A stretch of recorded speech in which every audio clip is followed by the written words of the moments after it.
SWDKLLJ adalah singkatan dari Sumbangan Wajib Dana Kecelakaan Lalu Lintas Jalan. Nah, ini merupakan sumbangan yang berfungsi sebagai jaminan bagi pengendara jika seandainya mengalami kecelakaan di jalan. Pada setiap STNK selalu tertera SWDKLLJ yang ada di bagian daftar biaya pajak tahunan, biasanya berada di urutan ketiga setelah PKB. Besarannya pun berbeda di setiap kendaraan. Sederhananya, arti SWDKLLJ di STNK serupa dengan asuransi, tetapi bersifat wajib yang diselenggarakan pemerintah kepada pemilik kendaraan bermotor. Dana yang terkumpul kemudian dikelola oleh BUMN PT Jasa Raharja. PT Jasa Raharja merupakan perusahaan asuransi milik BUMN yang bertanggung jawab dalam menampung dana sumbangan dan memberikan klaim asuransi ketika diperlukan. Nah, iuran dana kecelakaan juga telah diatur dalam Peraturan Menteri Keuangan Republik Indonesia Nomor 16 Tahun 2017, Pasal 2. Di mana pembayarannya dilakukan bersamaan dengan pajak tahunan kendaraan. Nah, apabila terlambat membayar, maka akan diberikan denda sebesar 25% sampai dengan jatuh tempo. Fungsi SWDKLLJ. SWDKLLJ memiliki fungsi sebagai asuransi wajib yang memberikan jaminan bagi pemilik kendaraan jika terjadi kecelakaan lalu lintas. Fungsi ini merupakan upaya negara yang memberikan perlindungan dasar kepada masyarakat, khususnya korban kecelakaan yang disebabkan oleh kendaraan atau ditabrak oleh kendaraan. Selanjutnya adalah perkiraan biaya SWDKLLJ.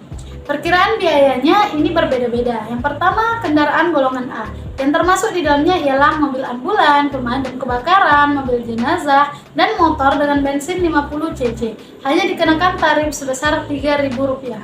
Yang kedua, kendaraan golongan B, yang termasuk ialah mobil derek, kren, traktor, bulldozer, dan sejenisnya. Tarif SWDKLLJ sebesar Rp20.000 dan KD hanya Rp3.000, sehingga totalnya Rp23.000. Oke. Selanjutnya, yang ketiga yaitu kendaraan golongan C1, yang termasuk di dalamnya ialah sepeda kumbang, skuter lebih dari 50 cc sampai 250 cc, sepeda motor dan kendaraan motor roda 3. Total biaya yang harus dibayar sebesar Rp35.000. Kendaraan golongan C2, yang termasuk ialah sepeda motor dan skuter dengan cc di atas 250. Biaya yang harus dibayar per tahun yaitu sebesar Rp83.000. Selanjutnya, kendaraan golongan DP yang termasuk di dalamnya ialah seperti mobil sedan, mobil jeep, mobil barang atau pick up sampai dengan 2.400 cc dan mobil yang bukan untuk angkutan umum. Nah, biaya per tahun ialah Rp143.000. Yang keenam yaitu kendaraan golongan DU, yang termasuk di dalamnya ialah mobil penumpang untuk angkutan umum dengan cc sampai dengan 1.600. Biaya yang harus dibayar sebesar Rp73.000. Yang ketujuh yaitu kendaraan golongan EP, yang termasuk di dalamnya ialah mikrobus dan bus yang bukan angkutan umum. Biaya yang harus dibayarkan yaitu sejumlah Rp153.000. Yang kedelapan yaitu kendaraan golongan EU, yang termasuk di dalamnya ialah kendaraan yang mikrobus dan bus untuk angkutan umum, serta mobil angkutan umum lainnya dengan cc di atas 1.600. Nah, biaya yang harus dibayar yaitu Rp90.000.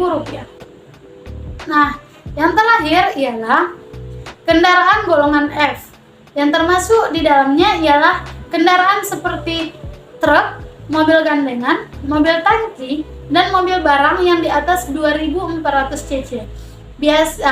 Biasanya biaya yang harus dibayar yaitu sebesar Rp163.000. Cara untuk klaim SWDKLLJ. Ada beberapa cara untuk melakukan klaim SWDKLLJ melalui Jasa Raharja saat seseorang mengalami kecelakaan. Yang pertama, apabila terjadi kecelakaan di jalan, maka laporkan kejadian tersebut kepada kepolisian terdekat. Pihak kepolisian lalu menghubungi kantor Jasa Raharja. Yang Yang kedua, bila korban kecelakaan dirawat di rumah sakit, Jasa Raharja juga sudah bekerja sama dengan 2.171 rumah sakit yang tersebar di seluruh Indonesia. Yang ketiga yaitu, bila korban meninggal, maka petugas Jasa Raharja akan langsung menyerahkan santunan meninggal dunia kepada ahli waris. Adapun jumlah santunan SWD KLLJ sebagai berikut. Berikut jumlah santunan yang diterima korban kecelakaan dari Jasa Raharja sesuai dengan Peraturan Menteri Keuangan Nomor 10 Tahun 2017. Yang pertama, santunan meninggal dunia Rp 50 juta. Santunan cacat tetap maksimal 50 juta. Biaya rawat luka-luka mau darat ataupun laut maksimal 20 juta. Biaya rawat luka-luka untuk udara maksimal 25 juta. Penggantian biaya P3K maksimal 1 juta rupiah. Biaya penggantian ambulans maksimal 500 ribu rupiah. Biaya penguburan jika tidak ada ahli waris maka sebesar 4 juta rupiah. Oke, selanjutnya yaitu cara perhitungan premi asuransi perjalanan haji. Nah, di sini asumsi yang diketahui yaitu jumlah jamaah haji tahun 2023 sebanyak 200.000 orang. Nah, selanjutnya jumlah jamaah yang meninggal sebanyak 100 orang. Lalu manfaat asuransi bagi jamaah yang meninggal yang diberikan kepada ahli waris sebesar 40 juta. Maka cara perhitungannya yaitu sebagai berikut. Yang diketahui, biaya naik haji 40 juta, jumlah jamaah haji sebanyak 200.000 orang, jumlah jamaah yang meninggal sebanyak 100 orang. Maka uang santunan yang harus disiapkan yaitu biaya naik haji dikalikan dengan jumlah jamaah yang meninggal, yaitu 40 juta dikali dengan 100, yaitu hasilnya sama dengan 4 miliar. Nah, premi pokok jamaah haji yaitu uang santunan yang harus disiapkan kita bagikan dengan jumlah jamaah haji di tahun 2023 tersebut, yaitu 4 miliar dibagi dengan 200.000 orang. Maka premi pokok jamaah haji kita dapatkan yaitu 20.000 per orang. Nah, di sini ada fatwa nomor 39 garing DSN MUI garing 10 garing 2002 tentang asuransi haji, yaitu pertimbangan. Yang pertama, perjalanan haji mengandung risiko berupa kecelakaan atau kematian, dan untuk meringankan beban risiko tersebut perlu adanya asuransi. Yang kedua yaitu asuransi haji sudah termasuk dalam komponen biaya ibadah haji, yaitu atau disebut dengan BPIH yang dibayar oleh calon jamaah haji melalui Departemen Agama RI. Yang ketiga, setiap calon jamaah haji mengharapkan semua proses pelaksanaan haji, termasuk asuransinya, sesuai dengan syariah agar mendapatkan haji mabrur. Nah, selanjutnya yaitu fatwa nomor 39 garing DSN MUI garing 10 garing 2002 tentang asuransi haji. Substansi. Yang pertama, asuransi haji yang berdasarkan prinsip syariah bersifat ta'awuni atau tolong-menolong antar sesama jamaah haji. Yang kedua, akad asuransi haji adalah akad tabarru atau hibah yang bertujuan untuk menolong sesama jamaah haji yang terkena musibah. Akad dilakukan antara jamaah haji sebagai pemberi tabarru dengan asuransi syariah yang bertindak sebagai pengelola dana hibah. Yang ketiga, Menteri Agama bertindak sebagai pemegang polis induk dari seluruh jamaah haji dan bertanggung jawab atas pelaksanaan ibadah haji sesuai dengan ketentuan yang berlaku. Yang keempat, jamaah haji berkewajiban membayar premi sebagai dana tabarru yang merupakan bagian dari komponen BPIH. Premi asuransi haji yang diterima oleh asuransi syariah harus dipisahkan dari premi-premi asuransi lainnya. Yang kelima, asuransi syariah dapat menginvestasikan dana tabarru sesuai dengan fatwa DSN nomor 21/DSN MUI/10/2001 tentang pedoman umum asuransi syariah dan hasil investasi ditambahkan ke dalam dana tabarruk. Yang keenam, asuransi syariah berhak memperoleh ujroh atau fee atas pengelolaan dana tabarruk yang besarnya ditentukan sesuai dengan prinsip adil dan wajar. Yang ketujuh, asuransi syariah berkewajiban membayar klaim kepada jamaah haji sebagai peserta asuransi berdasarkan akad yang disepakati pada awal perjanjian. Yang kedelapan atau yang terakhir yaitu surplus operasional adalah hak jemaah haji yang pengelolaannya diamanatkan kepada Menteri Agama sebagai pemegang polis induk untuk kemaslahatan umat. Reasuransi syariah atau biasa disebut dengan retakaful adalah suatu proses saling menanggung antara pemberi sesi atau trading company dengan penanggung ulang yaitu reasurador dengan proses suka sama suka dari berbagai risiko dan persyaratan yang ditetapkan dalam akad yang dikenal dengan konsep sharing of risk. Undang-Undang Nomor 40 Tahun 2014 menyebutkan bahwa reasuransi syariah adalah usaha pengelolaan risiko berdasarkan prinsip syariah atas risiko yang dihadapi oleh perusahaan asuransi syariah, perusahaan penjamin syariah, atau perusahaan reasuransi syariah lainnya. Nah, fungsi dan tujuan retakaful. Yang pertama adalah distribusi risiko operator asuransi syariah. Yang kedua, melindungi operator asuransi syariah dari ketidakmampuan membayar kewajiban kepada peserta. Yang ketiga, yaitu memberikan kapasitas yang lebih besar serta fleksibilitas underwriting dan stabilitas keuangan operator asuransi syariah. Yang keempat, yaitu memastikan bahwa dana kontribusi peserta dikelola dengan baik. Nah, perbedaan asuransi dengan reasuransi. Yang pertama adalah hubungan dengan tertanggung. Tertanggung tidak memiliki hubungan komunikasi dengan pihak reasuransi. Semua hal yang berkaitan dengan kontrak premi asuransi diselesaikan langsung dengan perusahaan asuransi atau penanggung. Oleh karena itu, tertanggung hanya perlu berurusan dengan perusahaan asuransi jika ada klaim yang diajukan. Yang kedua yaitu branding dan periklanan. Reasuransi tidak ada hubungannya dengan tertanggung, jadi tidak perlu mengiklankan reasuransi untuk menarik pelanggan, karena pelanggan perusahaan reasuransi yaitu perusahaan asuransi itu, sehingga reasurador tidak perlu memasang iklan.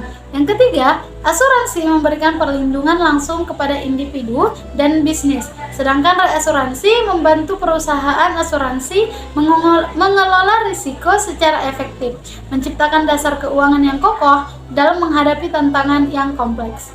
Nah, dalam reasuransi syariah, produk jasa yang ditawarkan sama dengan produk jasa reasuransi konvensional, baik untuk reasuransi umum maupun reasuransi jiwa.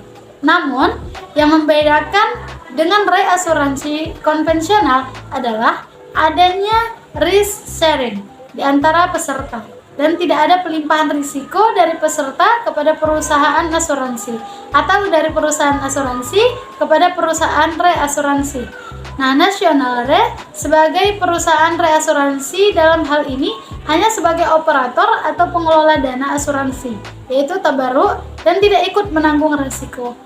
Oke, selanjutnya kita akan memasuki pembahasan tentang asuransi mikro syariah. Asuransi mikro syariah merupakan perlindungan bagi keluarga masyarakat miskin atas risiko keuangan yang menimpa mereka, seperti kematian, kecelakaan, sakit, kehilangan aset, dan hari tua. Produk asuransi mikro adalah produk asuransi yang didesain untuk memberikan perlindungan atas risiko keuangan yang dihadapi masyarakat berpenghasilan rendah. Tujuan dari asuransi mikro syariah yaitu untuk menyediakan perlindungan asuransi yang terjangkau untuk masyarakat dengan pendapatan rendah, serta mendukung ketahanan finansial dan pemulihan ekonomi setelah terjadinya risiko atau bencana. Nah, prinsip asuransi mikro syariah ada 4, yaitu sederhana, mudah, ekonomis, singkat, atau segera. Jenis saluran pemasaran asuransi mikro syariah. Pemasaran produk asuransi mikro hanya dapat dilakukan melalui saluran pemasaran sebagai berikut. Yang pertama yaitu secara langsung, yang kedua agensi asuransi, yang ketiga Buncasurance, yang keempat badan usaha selain bank, dan yang terakhir adalah tenaga pemasaran. Badan usaha selain bank sebagaimana yang dimaksud pada huruf D dan tenaga pemasar sebagaimana yang dimaksud pada huruf E, termasuk agen bank penyelenggara laku pandai. Oke, selanjutnya kita akan beralih kepada pembahasan pialang asuransi. Usaha pialang asuransi syariah adalah usaha jasa konsultasi dan atau perentaraan dalam penutupan asuransi syariah serta penanganan penyelesaian kliennya dengan bertindak untuk dan atas nama pemegang polis atau peserta berdasarkan prinsip syariah. Pialang asuransi syariah berfungsi sebagai perantara yang membantu nasabah dalam memahami kebutuhan asuransi mereka dan menyediakan akses ke berbagai produk asuransi syariah. Pialang dapat berperan sebagai penasehat asuransi yang memberikan saran kepada nasabah mengenai produk asuransi yang sesuai dengan kebutuhan dan prinsip syariah. Pialang asuransi syariah memberikan penjelasan rinci tentang produk-produk asuransi syariah termasuk manfaat, risiko, dan ketentuan polis. Penyelenggaraan usaha pialang asuransi syariah dan usaha pialang reasuransi syariah diperbolehkan dengan syarat mengikuti ketentuan yang terdapat dalam fatwa. Pialang asuransi. Subjek hukum dalam penyelenggaraan usaha pialang asuransi syariah dan usaha pialang reasuransi syariah yaitu yang pertama yaitu pemegang polis atau peserta, yang kedua perusahaan pialang asuransi syariah, yang ketiga perusahaan pialang reasuransi syariah, yang keempat yaitu perusahaan asuransi syariah atau perusahaan asuransi jiwa syariah dan perusahaan asuransi umum syariah, yang kelima yaitu perusahaan reasuransi syariah, dan yang keenam perusahaan penjamin syariah. Nah, selanjutnya yaitu pembahasan mengenai Dewan Pengawas Syariah. Undang-Undang Nomor 40 Tahun 2007 tentang Perseroan Terbatas pada pasal 109 yaitu perusahaan yang menjalankan kegiatan usahanya berdasarkan prinsip syariah selain memiliki dewan komisaris, wajib memiliki dewan pengawas syariah. Dewan pengawas syariah sebagaimana dimaksud pada ayat 1 terdiri dari seorang ahli syariah atau lebih yang diangkat oleh RPUS atau atas rekomendasi Majelis Ulama Indonesia. Dewan Pengawas Syariah sebagaimana dimaksud pada ayat 1 bertugas memberikan saran dan nasihat pada direksi serta mengawasi kegiatan perseroan agar sesuai dengan prinsip syariah. POJK nomor 2/05/2014 tentang GCG perasuransian yaitu yang berbunyi DPS wajib melaksanakan tugas pengawasan dan pemberian nasihat dan saran kepada direksi agar kegiatan perasuransian atau reasuransi sesuai dengan prinsip syariah. Ini terdapat pada pasal 42 ayat 1. Kewajiban anggota DPS yaitu menurut keputusan DSN MUI nomor 31 tahun 2000 bagian ke-7 tentang petunjuk pelaksanaan penetapan anggota DPS pada lembaga keuangan syariah. Yang pertama yaitu mengikuti fatwa-fatwa DSN. Yang kedua yaitu mengawasi kegiatan usaha lembaga keuangan syariah agar tidak menyimpang dari ketentuan dan prinsip syariah yang telah difatwakan oleh DSN. Yang terakhir yaitu melaporkan kegiatan usaha dan perkembangan lembaga keuangan yang diawasinya secara rutin kepada DSN sekurang-kurangnya 2 kali setahun.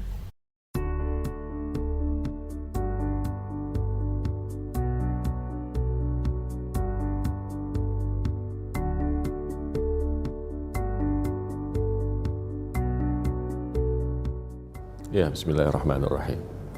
Dewan Pengawas Syariah itu merupakan salah satu organ dalam perseroan terbatas yang melakukan kegiatan berdasarkan prinsip syariah, termasuk perasuransian syariah. Dalam Undang-Undang PT nomor 41 tahun 2007, pasal 109, dinyatakan bahwa perseroan yang menyelenggarakan kegiatan berdasarkan prinsip syariah di samping memiliki dewan komisaris, maka wajib memiliki dewan pengawas syariah. Jadi posisi dewan pengawas syariah pada prinsipnya equal dengan dewan komisaris. Cuma domainnya yang berbeda, bahwa dewan komisaris domainnya adalah pada pengawasan di bidang financial dan polisi, dan Dewan Pengawas Syariah pada aspek-aspek syariah dan moral. Begitupun diatur dalam POJK GCG perasuransian, bahwa Dewan Pengawas Syariah merupakan organ dari perasuransian syariah yang kedudukannya setara dengan Dewan Komisaris, baik untuk unit usaha syariah ataupun perasuransian syariah yang full pledge.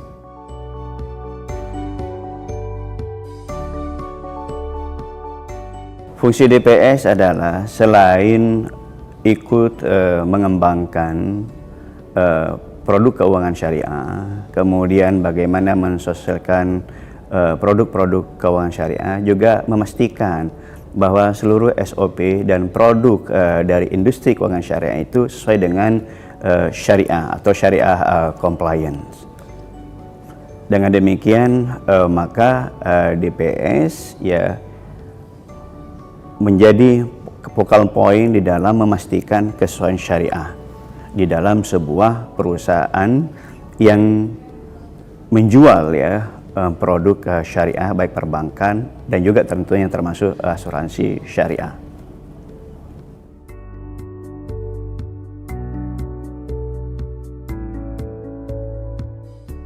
Ya, pada prinsipnya pelaksanaan pengawasan Dewan Pengawas Syariah atas perasuransian syariah itu diatur dalam POJK GCG perasuransian syariah. Dan ada beberapa mekanisme yang memang harus dilakukan oleh Dewan Pengawas Syariah. Pertama adalah pengawasan pada produk-produk yang akan di-launching. Akan dilihat produk itu dari perspektif peraturan perundang-undangan, dari prinsip-prinsip syariah, dan juga dilihat dari sisi benefit atau mungkin kerugiannya yang bisa jadi menimbulkan resiko-resiko. Di samping itu, Dewan Pengawas Syariah juga bisa meminta informasi, data, dan juga memberikan penjelasan ya, dari manajemen ya, dalam kaitannya dengan kebijakan-kebijakan yang bersifat umum atau polise-polise dalam mengelola atau memanage perasuransian syariah. Di samping itu, Dewan Pengawas Syariah memang diharapkan juga bisa melakukan kegiatan di lapangan, mendatangi cabang-cabang, melihat uji petik dokumen-dokumen, dan lain-lain. Jadi ini semua dalam kerangka pengawasan yang terintegrasi, sehingga setiap produk yang di-launching oleh perasuransian syariah, maka dianggap sudah compliance atau sesuai dengan prinsip syariah. Dan hasil pengawasan itu akan nanti disusun, kemudian dilaporkan secara periodik ke Otoritas Jasa Keuangan.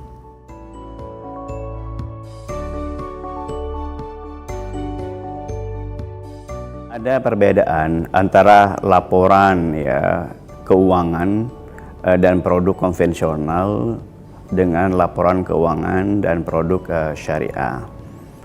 Untuk laporan keuangan dan produk syariah, semuanya harus melalui proses direview oleh DPS-nya. Apakah sudah sesuai dengan ketentuan syariah, antara lain penempatannya, kemudian produk-produknya juga sudah sesuai syariah apa tidak. Itu semua dilakukan oleh DPS, direview sebelum disampaikan kepada regulator, khususnya OJK dan Dewan Syariah Nasional MUI.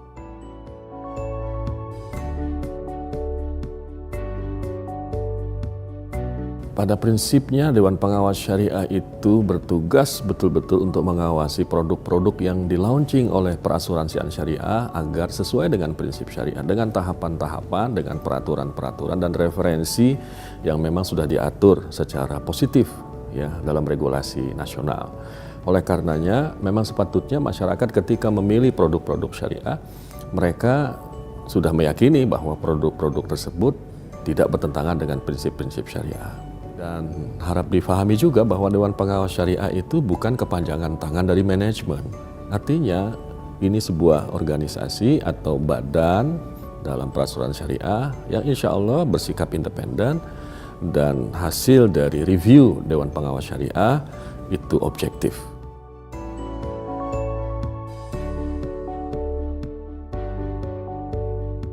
Dewan Pengawas Syariah pasti akan memastikan produk-produk yang di-launching oleh perasuransian syariah tidak hanya market friendly, tidak hanya marketable, tidak hanya sesuai dengan customer needs, tapi juga bagaimana menurut peraturan perundang-undangan, bagaimana juga menurut prinsip-prinsip syariah. Kita melihat ya bahwa peran DPS ini sangat penting dalam rangka mendorong perkembangan industri keuangan syariah dan sekaligus memastikan bahwa seluruh produk asuransi syariah sesuai dengan syariah dan untuk memberikan keyakinan kepada masyarakat bahwa seluruh produk asuransi syariah sesuai syariah dan kemudian masyarakat tidak ragu untuk membeli produk asuransi syariah. Mudah-mudahan para agent juga giat untuk launching, memasarkan produk-produk syariah ini dengan semangat karena tidak hanya ini dari sisi keuntungan duniawi, tapi insya Allah juga ada unsur-unsur nilai ukhrawinya.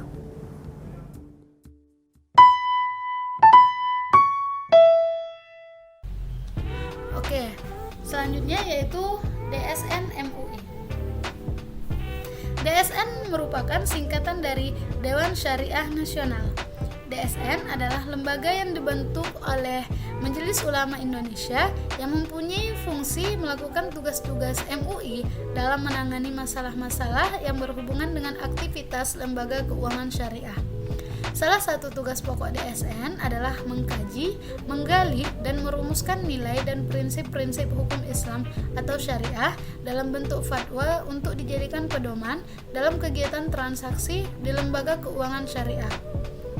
Lalu, melalui Dewan Pengawas Syariah ini melakukan pengawasan terhadap penerapan prinsip syariah dalam sistem dan manajemen lembaga keuangan syariah atau LKS. Nah, tugas dan wewenang DSN MUI. Yang pertama yaitu menumbuh kembangkan penerapan nilai-nilai syariah dalam kegiatan perekonomian pada umumnya dan keuangan pada khususnya. Yang kedua yaitu mengeluarkan fatwa atas jenis-jenis kegiatan keuangan. Yang ketiga yaitu mengeluarkan fatwa atas produk dan jasa keuangan syariah. Yang terakhir yaitu mengawasi penerapan fatwa yang telah dikeluarkan. Wewenang DSN. Yang pertama yaitu mengeluarkan fatwa yang mengikat DPS di masing-masing lembaga keuangan syariah dan menjadi dasar tindakan hukum pihak terkait. Yang kedua yaitu mengeluarkan fatwa yang menjadi landasan bagi ketentuan atau peraturan yang dikeluarkan oleh instansi yang berwenang seperti Departemen Keuangan dan Bank Indonesia. Fatwa-fatwa DSN MUI tentang asuransi. Fatwa nomor 21/DSN MUI /10/2001 tentang pedoman umum asuransi syariah. Pertimbangan 1. Menyongsong masa depan dan upaya mengantisipasi kemungkinan terjadinya resiko dalam kehidupan ekonomi yang akan dihadapi, perlu dipersiapkan sejumlah dana tertentu sejak dini. Yang kedua yaitu salah satu upaya untuk memenuhi kebutuhan dana tersebut dapat dilakukan melalui asuransi. Selanjutnya, Fatwa nomor 21/DSN MUI /10/2001 tentang pedoman umum asuransi syariah. Substansi.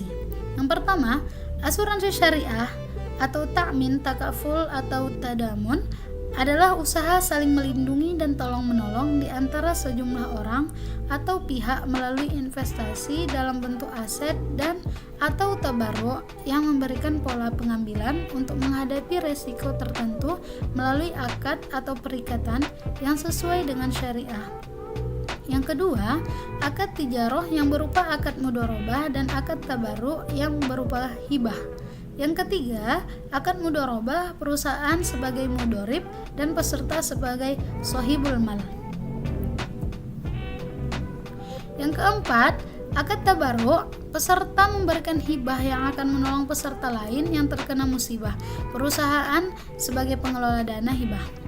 Yang kelima, asuransi syariah hanya dapat melakukan reasuransi kepada perusahaan reasuransi yang berdasarkan prinsip syariah.